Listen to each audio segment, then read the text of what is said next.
바쁘신 중에 또 비도 이렇게 많이 오는데 한 자리에서 만나니까 참 반갑습니다. 우리 현대인들은 참 바쁩니다. 그리고 세상에서 아마 한국 사람이 제일 바쁜 것 같습니다. 그리고 바쁘게 살아야 제대로 살고 있다고까지 생각하는 것 같습니다. 한때 청와대 비서실에서 근무를 하다가 나오신 분의 이야기입니다. 청와대를 나온 지 몇 달 되지 않아서 금융위기가 터진 겁니다. 청와대를 나온 다음에 잠시 몸담았던 직장이 있었는데 거기서 나올 수밖에 없었답니다. 그 뒤로, 그 직장에서 나온 뒤로 6개월 동안 일거리가 없었답니다. 그 6개월을 어떻게 살았을까요? 이제사 이분이 그때를 돌아보면서 이렇게 얘기합니다. 집 밖으로 나가지를 못하겠더랍니다. 집콕, 방콕이란 말 들어보셨을 텐데 집콕, 방콕하며 살았답니다. 그 이유를 들어보니까 동네 사람들이, 동네 이웃들이 자기에 대해서 할 일 없는 사람으로 볼까봐 못 나가겠더랍니다. 그래도 사람이 안 나갈 수가 없지 않느냐 그랬더니 꼭 나가야 할 일이 있으면 어떻게 했나? 어떻게 했을 것 같습니까? 정오, 낮 12시 전후로 해서 움직였답니다. 회사원 복장을 하고. 왜 그랬겠습니까? 직장인들이 점심 식사하러 우르르 나오는 시간에 맞춰서 움직이면 직장인인데 뭐 밥 먹으러 나왔나 보다 생각할 테니 그렇게 움직였습니다. 나 아직 바쁘게 산다, 그렇게 인정받고 싶었던 겁니다. 바쁘게 산다라는 건 현대를 사는 우리 한국인들에게는 자존심이 달린 문제입니다. 저는 안부 인사라면서 이런 특이한 인사를 참 많이 듣습니다. 이런 인사는 아마 세계에서 우리나라밖에 없는 것 같습니다. 영어로 어떻게 번역해야 될지 잘 이해가 안 되는 말입니다. 목사님 바쁘시죠? 이렇게 묻습니다. 여러분들 들어보지 않으셨습니까?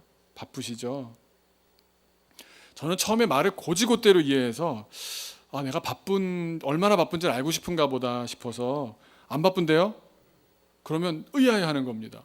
혹은 제가 월요일은 안 바빠요. 이러면 아니 저분 표정이 그 질문이 아닌데 라는 표정으로 저를 또 쳐다봅니다. 사실적으로 설명을 했는데 계속 그런 인사를 받으면서 제 식으로 대답을 했더니 이게 실상 바쁘냐 안 바쁘냐를 묻는 게 아니라는 걸 뒤늦게 깨달았습니다. 사실 바쁘시죠? 라는 말은 잘 살고 있으시죠? 라는 안부 인사였습니다. 그럼 어떻게 답해야 될까요? 제가 잘 모르겠어가지고 선배 목사님들이나 좀 관계를 잘 하신다는 어른들이 어떻게 대답하시는지를 잘 관찰해 보았습니다.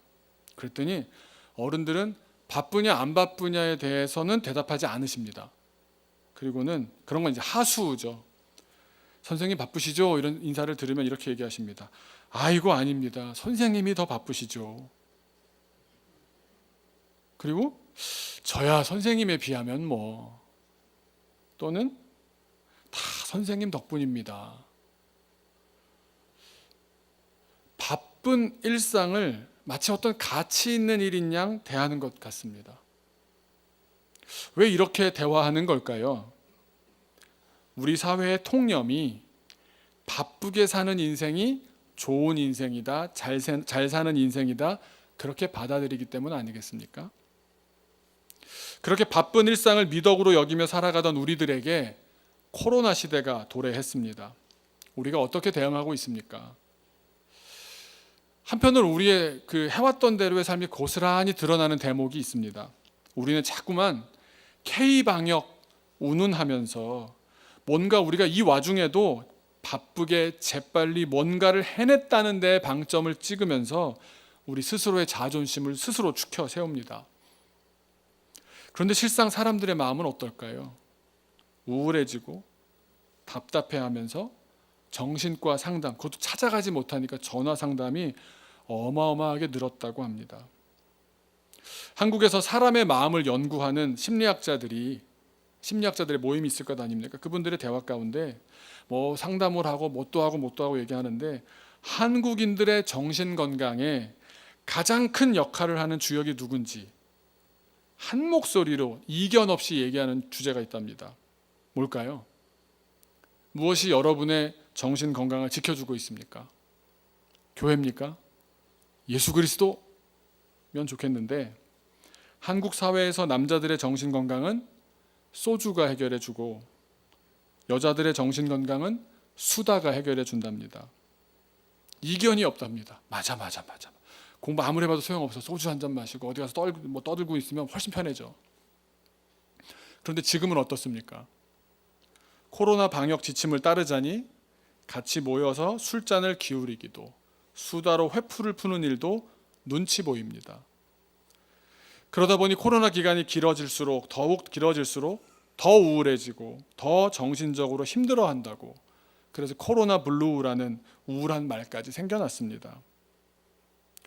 우리는 이 코로나 기간을 바라보는 시선이 상당 부분 부정적입니다. 우리의 반응이 굉장히 부정적인 시각입니다. 그동안 바쁘게 살면서 마음 내키면 언제든지 할 수 있었던 일을 우리가 못하게 되고 보니까 우리가 안 좋다고 느끼는 겁니다. 술 마시면서 회포를 푼다거나 마음껏 수다를 좀 떨어야겠는데 그런 자리들을 지금 당장 가질 수 없다는, 그러니까 이렇게 정리하면 좋을 것 같습니다. 늘상 하던 일을 내 의사와 상관없이 못하게 되었다라는 데 초점을 맞추는 사람들은 이 시간이 부정적으로 느껴집니다.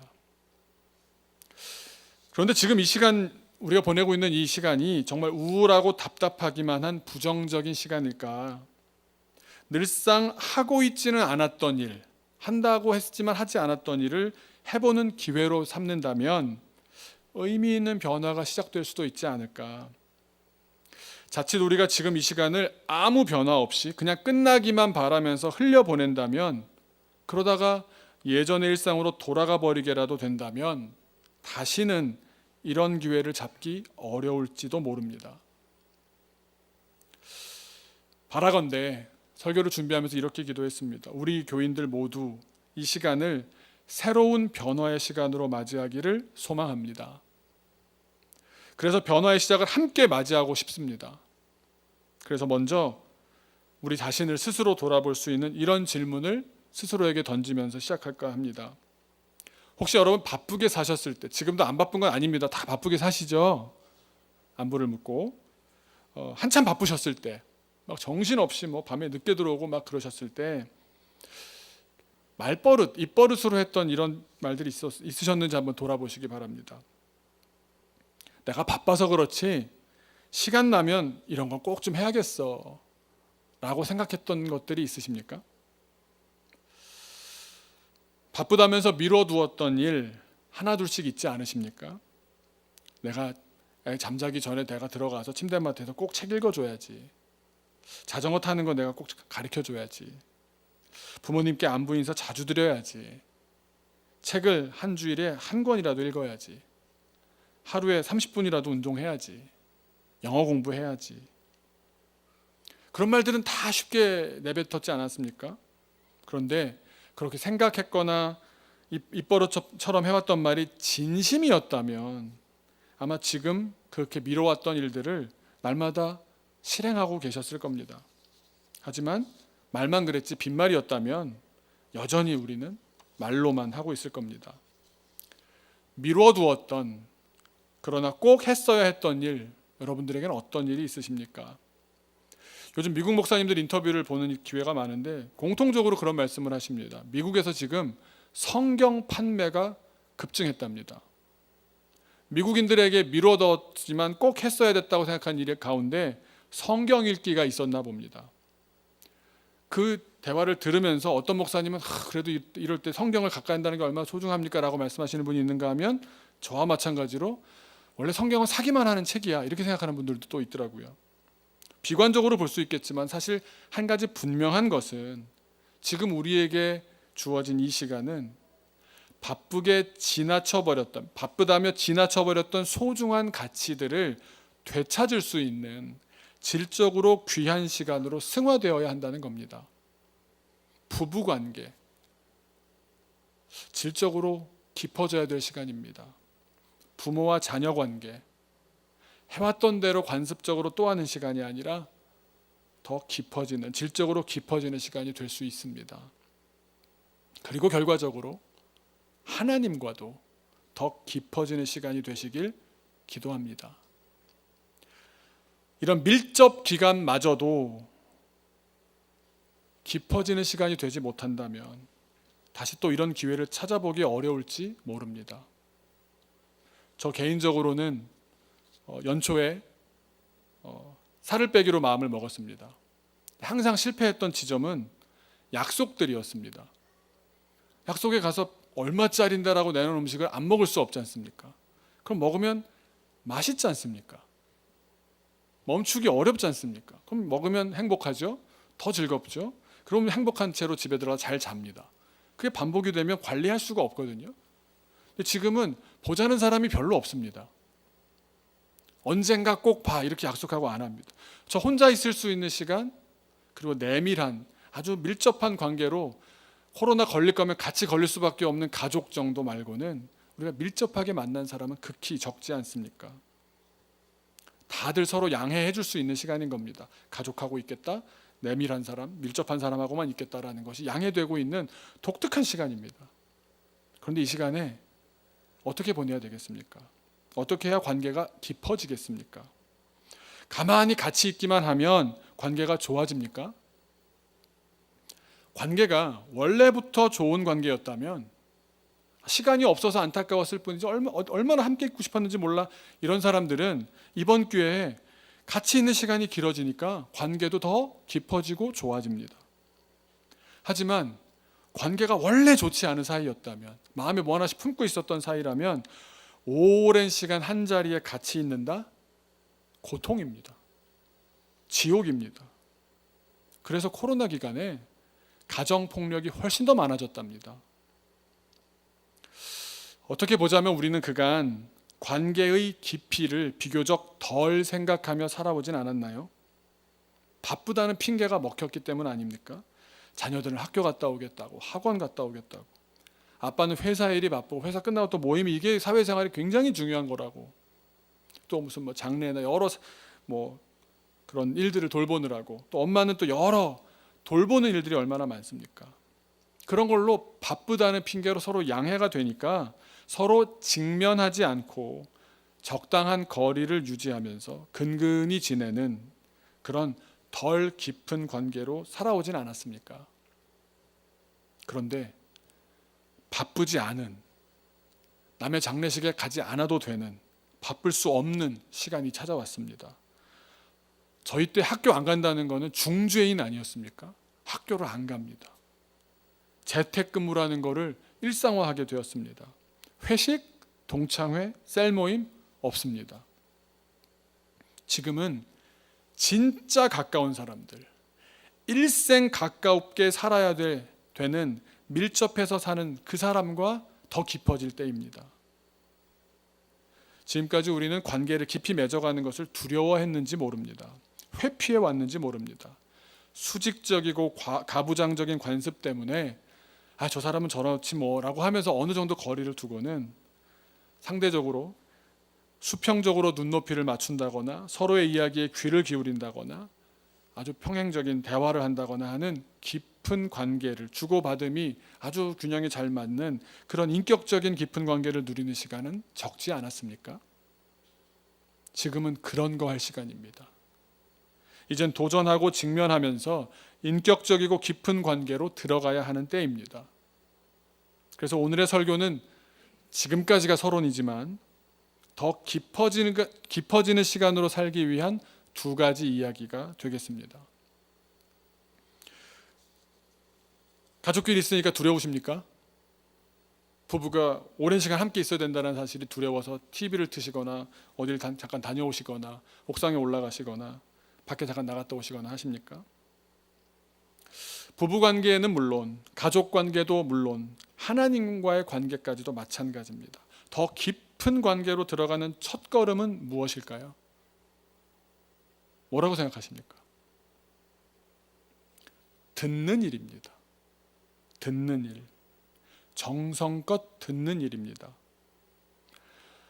여러분, 한참 바빴을 때 내가 살아갔던 호흡들이, 전화하다가 막 끊고 다른 전화 받아야 되고 막 이랬던 그때의 호흡과 지금의 호흡은 많이 달라졌을 겁니다. 그리고 나 혼자 달라진다고 되는 게 아닌데 주변에서 나에게 요구하는 빠르기나 호흡도 그렇게 옛날 같지 않을 겁니다. 남편과 아내의 소리에 귀 기울이시고 자녀의 소리에 귀 기울이십시오. 그냥 좀 더 잘 들어줘야겠다 정도로는 안 됩니다. 이 기간 중에 나는 목숨 걸고 들어야겠다, 경청해야겠다, 그 각오로 들어야 합니다. 유럽에 가보면 제가 꼭 기회가 되면 꼭 들르는 곳이 프랑스의 떼제라는 곳입니다. 거기 가면 모든 사람들이 그런 질문을 합니다. 하루에 3번씩 기도회가 있고 나머지는 특별한 시간이 없습니다. 알아서 지내는 겁니다. 그러면 그 3번의 예배 가운데서도 모여서 뭐 엄청난 뭐 오케스트라 이게 아니라 고요한 공간에 다들 모여 앉아서 뭐 하냐 하면 한 멜로디로 찬양을 하고 침묵합니다. 너무 단순합니다. 그래서 처음 갔던 한국인들이 적응을 못합니다. 아, 여기 왜 이렇게 조용하고 여기 왜 이렇게 뭐 이렇게 소리를 내면 또 이렇게 이상한 거야?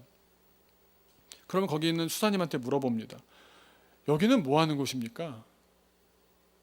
그 침묵 기도하는 시간에 뭐 해야 됩니까? 그럼 딱 한마디 하십니다. 들으십시오. 들으십시오. 한국 사람들이 왜 견디기 힘들어 하겠습니까? 들어본 적이 없는 겁니다.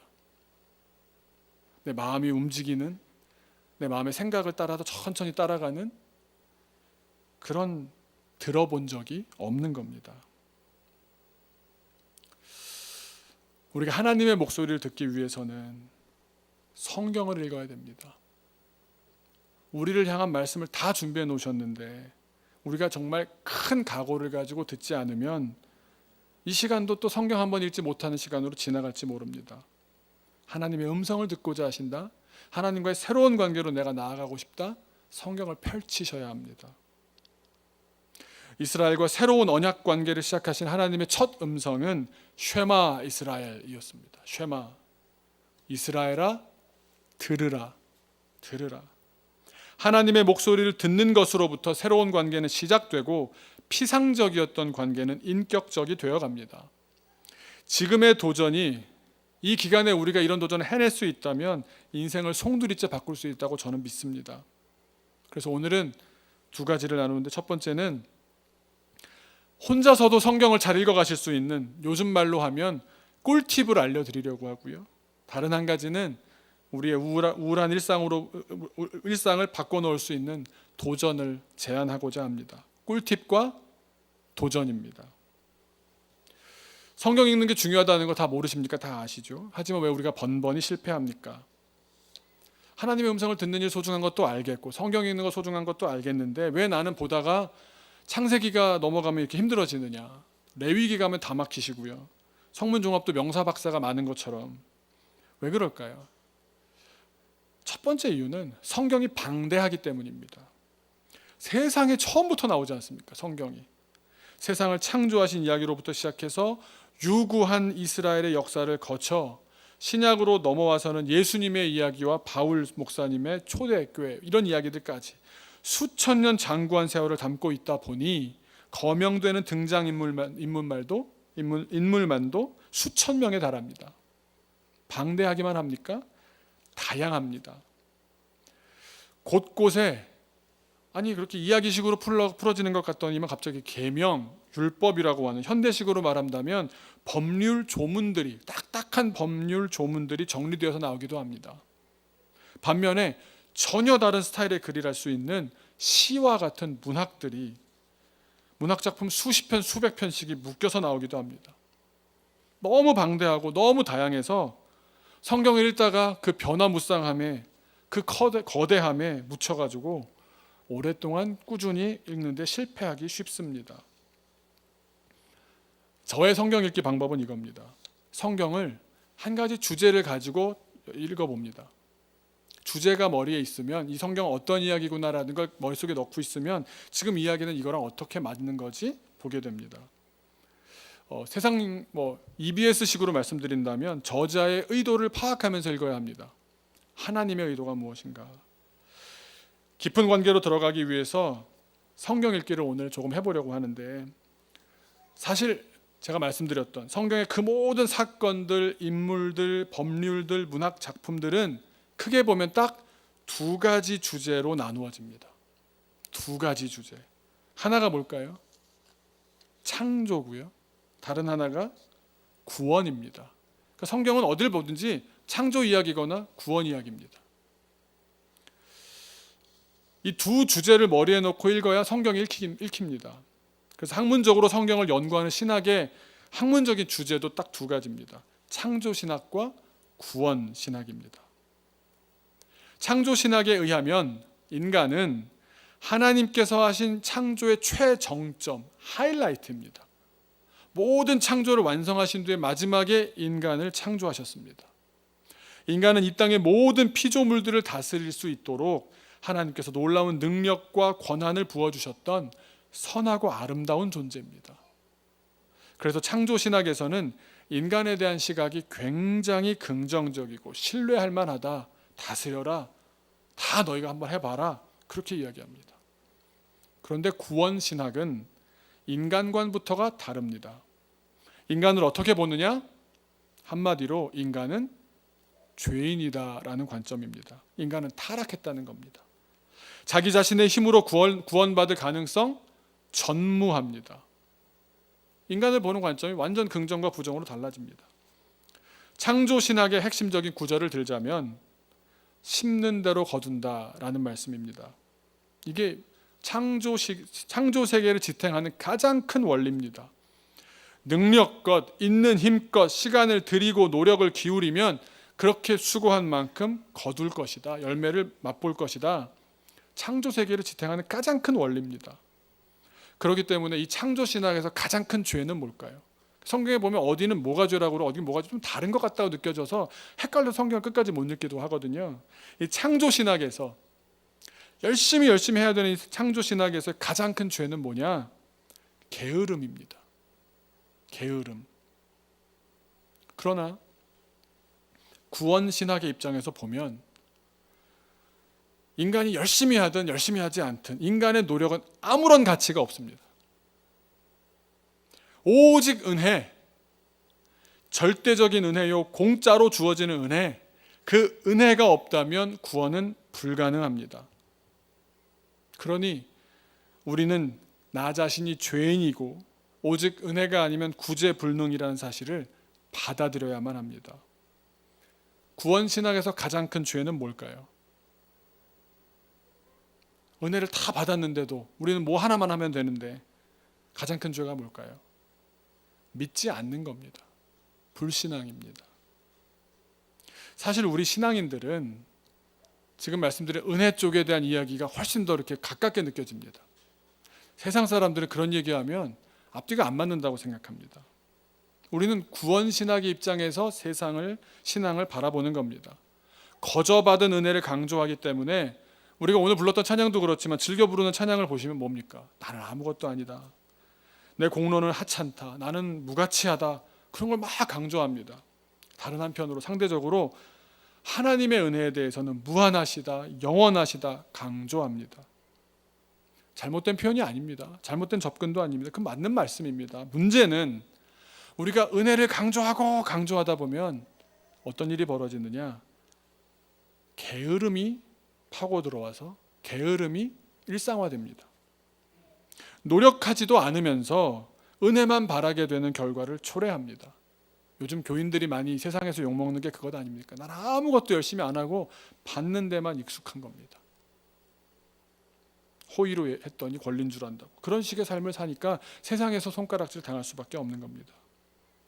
그런가 하면 보통 사람들에게 세상은 눈에 보이는 창조된 것들로 구성된 세상입니다. 심은 대로 거둔다는 법칙만 있습니다. 그래서 열심히 하는 선생님이 때립니다. 다 인정합니다. 맞아도 돼. 요즘은 뭐 체벌이 달라지긴 했지만 당연히 자기의 노력을 누구나 소중하게 여깁니다. 땀은 배신하지 않는다고 믿기 때문에 땀을 애써 흘렸는데도 공정한 분배가 없다면 운동장이 기울어졌다 그러고 화를 냅니다. 그 화를 또 사회가 인정합니다. 그런데 어떤 약점이 있겠습니까? 구원도 자기 힘과 자기 능력으로 쟁취할 수 있다고 믿는 겁니다. 자, 창조신학과 구원신학 어떤 게 더 여러분 들으시기에 더 온당하게 들려지십니까? 지난주랑 마찬가지로 둘 다 필요합니다. 우리는 창조된 세상에서 살아갑니다. 그것을 부인할 수 없습니다. 심은 대로 거둔다는 법칙을 따라갈 수밖에 없습니다. 그래서 열심히 땀 흘려 일하고 수고해야 합니다. 그런 수고와 노력의 가치를 누가 내 주변의 사람 했다 그러면 박수치고 인정해 줘야 합니다. 그러나 나의 수고와 나의 노력만으로 모든 것이 가능했습니까? 그렇지 않습니다. 위로부터 주어지는 은총이 필요합니다. 누구는 수고하지 않았습니까? 같은 노력과 같은 수고를 했는데 똑같이 수고했다고 결론이 똑같던가요? 여기에 분명히 하나님의 은총이라는 그 영역이 존재하는 겁니다.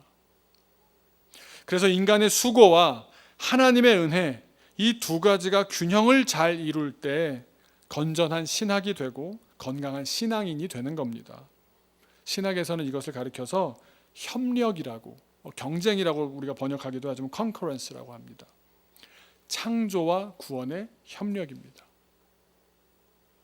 오늘 잠언 본문 말씀을 이런 주제의식을 가지고 읽어보면 훨씬 더 잘 읽힙니다. 그리고 어떤 면에 성경 전체도 창조와 구원이라는 두 틀을 가지고 보시면 잘 읽힙니다. 1절을 먼저 같이 읽겠습니다. 한 목소리로 읽겠습니다. 시작. 마음의 경영은 사람에게 있어도 말의 응답은 여호와께로부터 나오느니라. 감이 좀 오시죠? 오늘 또 1절부터 9절까지인데 마지막 9절도 한번 읽어보겠습니다. 같은 맥락으로 이해하실 수 있을 텐데요. 시작. 사람이 마음으로 자기의 길을 계획할지라도 그의 걸음을 인도하시는 이는 여호와시니라. 협력을 강조하시는 것 아닙니까? 하나님의 은총 앞에 겸손하면서도 우리가 할 일을 잘 해나가야 함으로 협력이 완성됩니다. 보통 우리는 둘 중에 하나라고 생각합니다. 하나는 하나님이 역사를 주관해서 매사를 그분의 뜻대로 다 행하신다. 다른 하나는 우리 쪽에 선택의 자유가 있다. 어떤 게 맞습니까? 성경을 보면 양쪽 다 맞습니다. 예수님이 십자가에서 죽으신 일, 하나님께서 확고하게 예정하신 창조의 손길입니다. 그런데 하나님이 그렇게 하셨으면, 하나님이 예정하셨으면 그 일에 동원된 사람들은 죄가 없는 것 아니야? 그렇지 않습니다. 그분을 죽인 사람은 모두 자기 행동에 책임을 져야 했습니다. 사도행전 2장 23절을 한번 보시면 그가 하나님께서 정하신 뜻과 미리 아신 대로 내준 바 되었거늘, 예수가 그렇게 내준 바 되었어. 하나님의 뜻대로 그렇게 되었습니다. 너희가 법 없는 자들의 손을 빌려 못 박아 죽였다. 그들은 법 없는 자라고 심판받고 있는 겁니다. 마음의 경영은 우리의 몫이고 우리의 책임입니다. 하나님이 역사를 주관하신다고 해서 우리의 행동을 강요하지는 않으십니다. 그런데 우리의 행위는 걸음 하나하나까지도 다 그분의 계획 가운데 들어 있습니다. 모순되는 것 같지만, 우리는 다 이해할 수는 없을 것 같지만, 이 원리 안에서 창조와 구원, 인간의 최선과 하나님의 은총이 맞물려 돌아가는 겁니다. 우리에겐 열심히 살아나갈 동기를 주십니다. 심은 대로 거둬지고 더 열심히 하면 더 많은 것을 얻는 것이 일반적인 법칙이거든요. 그런데 가끔 멍해지는 게 뭡니까? 아무런 자격 없는 것 같은 사람도 은혜를 받습니다. 그 과정 가운데 하나님은 계속 그 사이사이에 개입하셔서 하나님의 통치를 이어가시는 겁니다. 우리가 열심히 노력하며 살아야 합니다. 그러나 노력한다고 다 성공하는 게 아니라는 사실도 받아들여야 합니다. 그리고 설령 우리가 열심히 했는데도 실패할 수 있습니다. 실패한다고 해도 우리 인생은 파탄나지 않습니다. 하나님은 우리의 실패까지도 엮으셔서 본래의 계획을 더 큰 차원에서 이뤄내시는 분이십니다. 그 하나님을 믿으십니까? 지금 우리가 겪고 있는 시간들이 어두운 시간들입니까? 실패의 시간들입니까? 개인적으로 정말 사망의 음침한 골짜기를 지나가고 있다고 생각이 되십니까? 하나님은 그 시간마저도 엮으셔서 내가 실패라고 생각한 그 시간까지도 하나님의 모든 계획 가운데 엮으셔서 더 큰 그림을 만드실 줄로 믿습니다. 우리에게 이 시간을 그냥 흘려보내는 시간으로 내버려 두지 마십시오.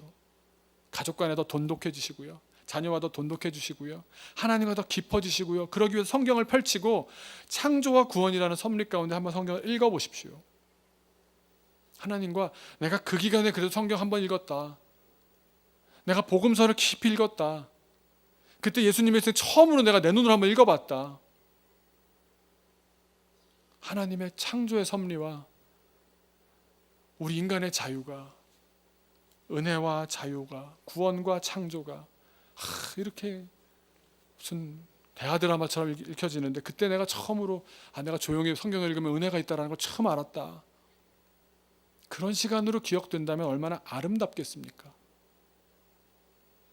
우리가 이 차원에서 우리 이어지는 2절부터 8절을 한 절 한 절 빨리빨리 읽어가 보도록 하겠습니다. 2절을 보시면 한번 읽어볼까요? 시작. 사람의 행위가 자기 보기에는 모두 깨끗하여도 여호와는 심령은 감찰하시느니라. 자기는 그렇게 판단을 하죠. 자기 계산을 다 해서 내가 깨끗하게 생활할까 행동할까 막 하는데 그 중심이 그렇지 않다라는 게 하나님한테 계속 체크당하고 있는 겁니다. 그런데 우리는 어떡합니까? 하나님 그럼 뭐 이렇게 해도 소용없는 겁니까? 아니라니까요. 최선을 다해서 살아야 됩니다. 부족한 채로라도 열심히 살다 보면 하나님께서 놓지 않고 있기 때문에 언젠가 깨닫게 해주시는 것 아닙니까? 3절 같이 보겠습니다. 시작. 너의 행사를 여호와께 맡기라. 그리하면 네가 경영하는 것이 이루어지리라. 행사가 뭡니까? 우리의 모든 일을 여호와께 맡기라는 겁니다. 그러면 뭐가 이루어집니까? 다 맡겼더니 내 경영이 이루어지는 겁니다. 내 계획을 다 맡기라가 아닙니다. 그 계획의 시작과 끝까지도 다 맡기라는 겁니다. 그러면 내가 계획했던 것, 내가 기획했던 것, 내가 생각하고 이렇게 하면 되겠으면 좋겠다라는 것을 이루어 주신다는 겁니다. 그게 무슨 얘기겠습니까? 내 생각대로가 아니라 더 큰 하나님의 생각까지 포함해서 더 크게 이루어 주시지 않겠습니까? 4절 같이 읽겠습니다. 시작. 여호와께서 온갖 것을 그 쓰임에 적당하게 지으셨나니 악인도 악한 날에 적당하게 하셨느니라. 많은 분들이 신앙의 혼란을 겪을 때가 언제냐면, 왜 악이 존재합니까? 악한 사람은 왜 있습니까? 저 유다는 처음부터 나지 않았으면 좋지 않았습니까? 이런 이야기를 많이 합니다. 그런데 악인도 그는 그의 판단대로 그렇게 하는 겁니다. 그마저도 하나님의 큰 계획 가운데 아까 말씀드린 실패까지도 엮어서 그들의 실패마저도 나의 스토리를 쓰기 위한 도구로 쓰시는 겁니다. 그 사람이 왜 실패했습니까? 그 사람이 왜 악합니까? 그건 우리가 판단할 몫이 아닙니다. 5절입니다. 같이요. 시작. 무릇 마음이 교만한 자를 여호와께서 미워하시나니 피차 손을 잡을지라도 벌을 면하지 못하리라. 하나님께서 개입하시는 겁니다. 개입하시는 겁니다. 마음이 교만한 자를 나만 미워한다고 하나님도 미워하시고 하나님도 보고 계시고 하나님도 심판하실 것입니다. 그러니 그들이 아무리 손을 잡고 한다 하더라도 하나님으로부터 오는 벌을 면할 수는 없는 겁니다. 다만 내가 판단하고 내가 심판하고 내가 심판자가 돼서 막 이러고 저러고 하지 않아도 우리는 주님의 심판을 믿지 않습니까? 6절입니다. 시작. 인자와 진리로 인하여 죄악이 속하게 되고 여호와를 경외함으로 말미암아 악에서 떠나게 되느니라. 우리가 걸어야 할 걸음이 어떤 겁니까? 인자와 진리, 사랑과 진리로 살아가다 보면 우리의 죄를 속해 주시고 여호와를 경외함으로 말미암아 우리가 악에서 떠나는 겁니다. 이 세상에 죄악이 많습니다. 이 세상에 악이 많습니다. 하지만 우리는 우리 본분을 다하는 겁니다. 하나님을 경외하고 사랑과 진리 가운데 사는 겁니다. 그러면 우리의 죄악도 속하여지고 대속하여지고 악에서 떠날 수 있는 삶으로 조금씩 옮겨가는 겁니다. 7절 같이 읽겠습니다. 시작. 사람의 행위가 여호와를 기쁘시게 하면 그 사람의 원수라도 그와 더불어 화목하게 하시느니라. 우리가 세상을 살아갈 때 약육강생으로 또 우리가 주로 심은 대로 거둔다는 세팅으로 살아가는 사람들은 나한테 잘못한 사람이 분명히 죄악이 있다. 어떻게 해야 됩니까? 응징해야죠. 복수해야죠. 아주 크고 다치게 해야죠. 그게 하나님의 뜻이 이루어지는 거라고 생각할 수 있습니다. 그런데 진짜 제대로 된 복수는 뭡니까? 나한테 잘못한 사람이 깨닫는 겁니다. 내가 잘못했네. 당신은 하나님이 함께 하신 사람이네, 당신은 끝까지 선을 행한 사람이었소라고 나한테 와서 무릎 꿇고 인정한다면 어떻습니까? 그 사람도 새로운 길을 걷게 되고, 나도 길을 떠난 적이 없이 주님의 길을 지켰고, 결국 하나님의 뜻이 이 땅 위에 이루어지는 완벽한 복수 아닙니까? 사랑이 최고의 복수입니다. 화해가, 용서가 최고의 복수입니다. 그 사람의 원수라도 그와 더불어 화목하게 하실 만한 사랑의 화신으로 우리를 만들어 가시겠다는 것 아닙니까? 8절입니다. 같이 시작. 적은 소득이 공의를 겸하면 많은 소득이 불의를 겸한 것보다 나으니라. 여러분, 이 세상을 살아가다 보면 조금 잘못하면서 소득이 많은 것이 더 멋있어 보이지 않습니까? 넉넉한 재산이 있는데 좀 뭔가 앞뒤가 안 맞게 살고 거짓말도 좀 대충 하고 사기도 좀 치면서 하는 사람 보면 마음이 막 화가 나지 않습니까? 근데 주님은 분명히 알고 계시는 겁니다. 공의를 지키며 살아가고 있는 사람이냐 아니냐를 주님은 아십니다. 그래서 소득이 이 세상 살면서 소득 많으면 당연히 좋죠. 그런데 적은 소득인데 공의를 붙잡고 있으면, 주님의 뜻을 지키고 있으면, 말씀대로 살아가고 있으면 소득이 많다 할지라도 불의를 겸한 것보다 나으니라. 뭐가 나을까요? 이 낫다는 것은 주님이 심판하고 계시다는 것을 말하는 겁니다. 우리가 똑같아지는 지점이 있습니다. 주님 앞에는 다 갑니다. 주님 얼굴은 다 바라보게 될 겁니다. 그때 누구니 됐고 우리가 그때까지도 비교하고 있겠습니까? 하나님께서는 기억하고 계실 겁니다. 너의 그 수고를, 너의 그 치열한 도전들을, 나를 알고자 했던 그 시간들을 주님 기억하지 않으시겠습니까? 기억하실 겁니다. 그래서 9절에 마지막으로 정리해 주시는 겁니다. 사람이 마음으로 자기의 길을 계획할지라도, 하지 말란 얘기가 아닙니다. 하라는 겁니다. 열심히 하셔야 됩니다. 자녀들을 위해서도, 우리 가족을 위해서도, 우리 집안의 미래를 위해서도 열심히 계획해야 되는데 인정을 하라는 겁니다. 그 걸음을 인도하시는 분은 내가 아니라, 내가 계획만 할 수 있을 뿐이지 은혜 주셔서 은총을 내리셔서 그걸 이루어 가게 하시는 분은 여호와이십니다. 인정하라는 겁니다. 협력입니다. 우리의 노력을 다하십시오. 말씀을 읽어가며 하나님을 향해 나아가십시오.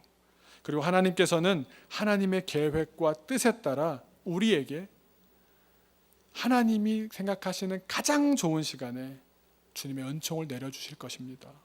그것이 언제인지 제가 모릅니다. 우리 모릅니다.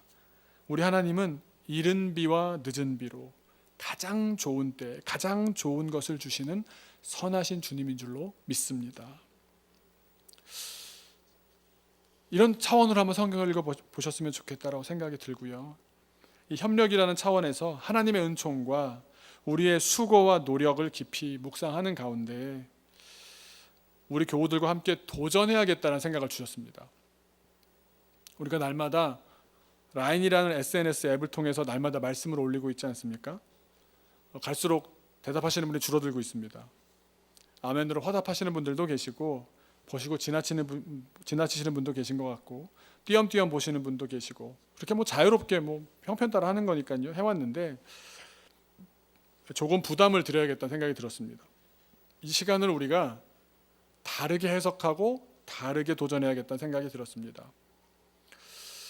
우리가 하나님의 은총을 기다리면서, 은총의 때를 기다립니다. 이 시간이 지나가는 것, 이 시간을 해결하시는 것, 이 시간을 치유의 시간으로 바꾸시는 하나님의 은총을 기다리지만 우리에게 허락된 일상이 그 시간만을 기다리면서 지금이 부정적인 시간이냐? 아니지 않습니까? 그래서 우리가 우리의 일상을 부정적이고 무언가를 못하고 있다라는 우울과 답답함으로 살아갈 것이 아니라 우리에게 허락된 지금 이 시간, 우리 삶의 몫을 잘 해나가기 위해서 이 코로나 위기 기간에 날마다 한 가지 작은 숙제를 했으면 합니다. 내용은 어렵지 않습니다. 아멘과 더불어 하루에 한 가지씩, 아침에 하신다면 지난날 걸로, 아니면 그날 있었던 일 가지고 감사의 고백을 짧은 글짓기로 써 올리는 겁니다. 저부터 열심히 하겠습니다. 별것 아닌 것 같지만, 단순한 것 같지만 감사할 때 우리는 달라집니다. 어떤 분이 학교에서 어린이들과 이 운동을 했답니다. 그런데 그 선생님 들어가는 수업만 되면 학생들의 얼굴이 밝아진답니다. 그 얘기를 하고 싶어서. 별것 아닌 것 같지만 학생들이 표정부터, 반응부터 달라지더랍니다. 어른들도 마찬가지더랍니다. 우리가 배우자와 부모님과 자녀를 대하는 나의 시선이 달라질 겁니다. 나의 시선이 바뀌어가면 나의 대응도, 나의 반응도, 나의 태도도 바뀌어갈 것입니다. 그리고 교우 여러분들께 함께 하자고 말씀드리는 이유는 이런 게 혼자 하면 잘 못합니다. 그래서 누구는 또 이런 걸로 감사했고 이런 내용이 있었네, 이런 표현에 감사도 있네. 감사는 할수록 풍성해지는 것 같습니다. 또 흉내 내는 것도 좋은 일이니까 혼자서는 용기 안 나지만 공동체가 함께 해주면 감사도 더 세밀해지고 바라보는 시선도 더 건강해질 줄로 믿습니다. 더불어 그 가운데 그렇게 감사하며 이 시간들을 긍정적으로 바라보며 지나가는 가운데 교우 중에 한 분 한 분의 은총의 소식들을 듣게 되지 않겠습니까? 우리 주님은 은총을 주시는 분이시니까 그렇게 우리가 서로 사랑하며 감사하며 그 시간들을 의미 있게 살아갈 뿐이었는데 이 시간을 즐기고 사는 가운데 어느 날 문득 은총의 소식을 주시지 않겠습니까? 저는 그러리라 믿습니다. 이 시간 옆에 분에게 한번 처음으로 이렇게 한번 도전해 보겠습니다. 침 튀지 않게 마스크를 쓴 채로, 입을 가린 채로 이렇게 나누겠습니다. 당신과 함께 교회 생활에서 감사합니다.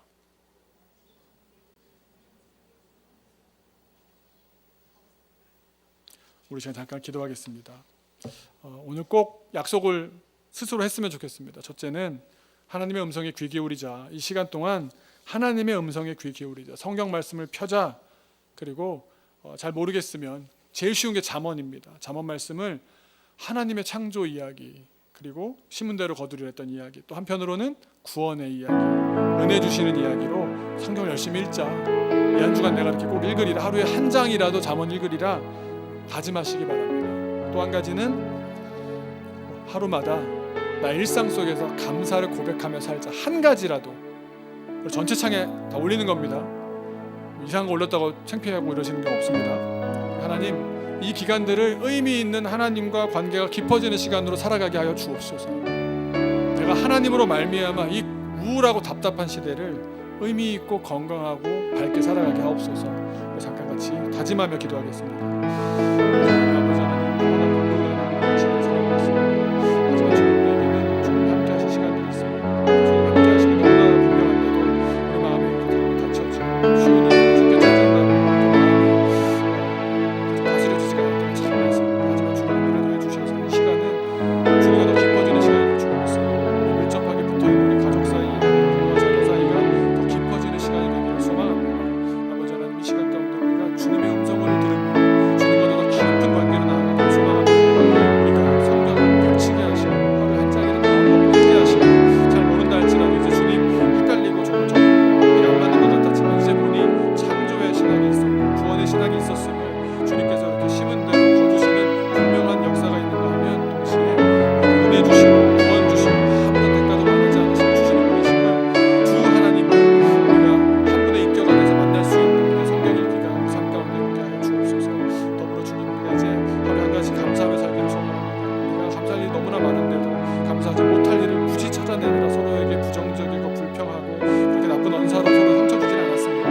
아버지, 이 기간 가운데 서로의 감사할 일들을 찾게 하시고 바라볼 수 있게 하시고 감사를 발견해낼 수 있는 믿음도 허락하여 주셔서 이 모든 기간 가운데 주님의 이름을 높이는 우리들이 되게 하옵소서.